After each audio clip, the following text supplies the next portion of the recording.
Bendiciones, amados hermanos.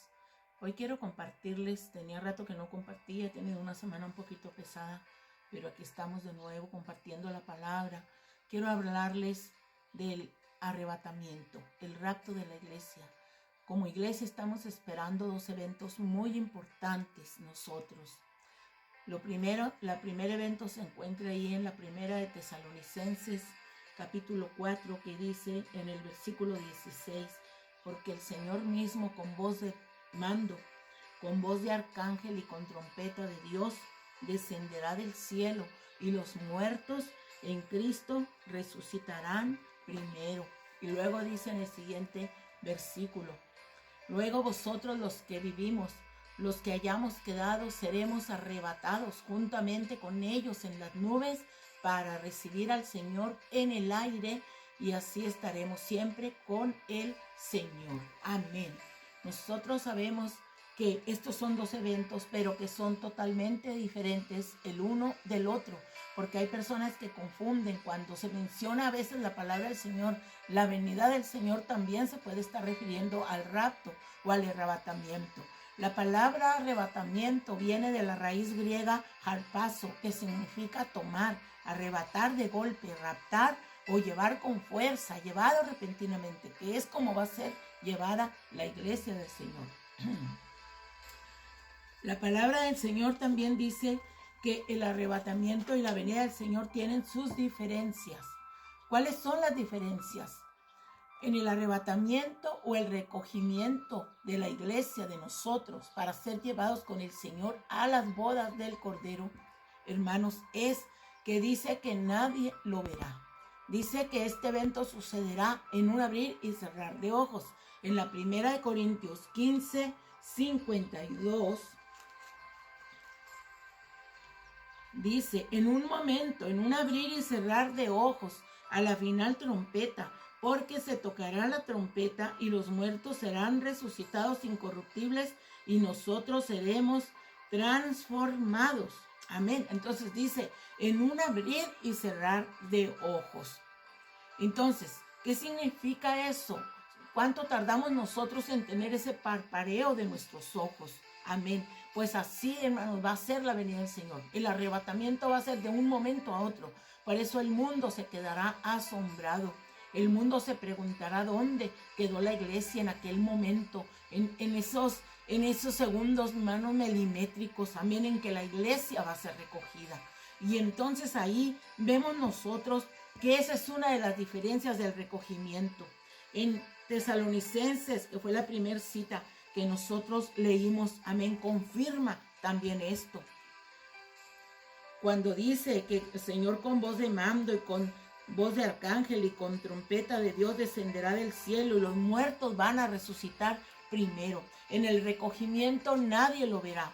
Su iglesia, los muertos, dice que van a ser los primeros en ser levantados, y luego ya nosotros, dice, seremos transformados y juntamente con ellos, dice, vamos a recibir en las nubes, en el aire, ¿a quién? Al Señor.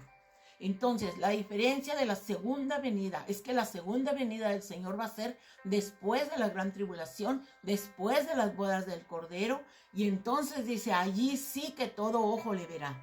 En Apocalipsis 1:7 dice, he aquí que viene en las nubes y todo ojo le verá, y los que le traspasaron y todos los linajes de la tierra se lamentarán por él. Amén. Y también viene, pero ya no viene solo. Ahora el Señor viene con su iglesia, ya no viene por su iglesia, viene con su iglesia después de las bodas. Ahí en Apocalipsis capítulo 19 nosotros sí le leemos, amén, 19 del versículo 11 al 21, amén. Pero dice allí, y el ángel me dijo, bienaventurados los que son llamados a la cena de las bodas del Cordero, y me dijo, estas son palabras fieles y que dice, y verdaderas, amén.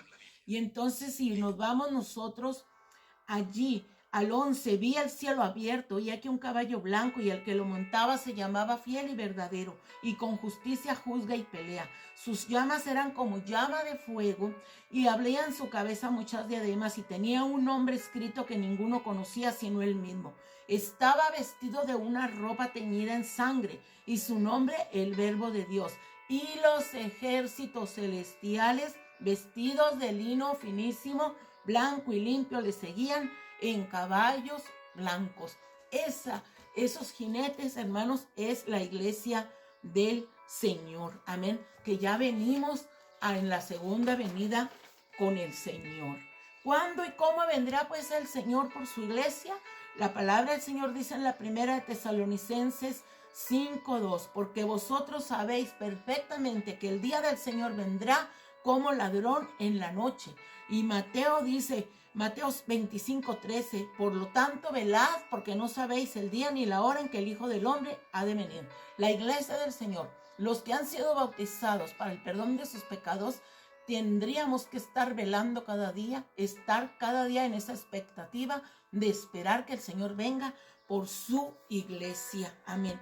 Cuando dice que el Señor vendrá con voz de mando, amén, con voz de arcángel y con trompeta de Dios, hermanos, aquí está hablando de una persona que tiene autoridad, que tiene potestad, amén, y que trae esa orden para ejecutar una acción. Cuando dice con voz de arcángel también se refiere a esa voz de mando de arcángel y con la trompeta de Dios, que tienen el propósito de anunciar y convocar a la iglesia para esa reunión con su amado. Amén. Y cuando dice que con voz, ¿qué quiere decir? Que va a ser una voz audible, va a ser una voz que los muertos van a escuchar. Por eso en Juan 5, desde el versículo 25, ahí lo deja muy claro, y en el 26 dice, no os maravilléis de esto, porque vendrá la hora cuando todos los que están en los sepulcros oirán su voz, los muertos oirán su voz, y los muertos van a resucitar, amén, cuando escuchen la voz del Señor.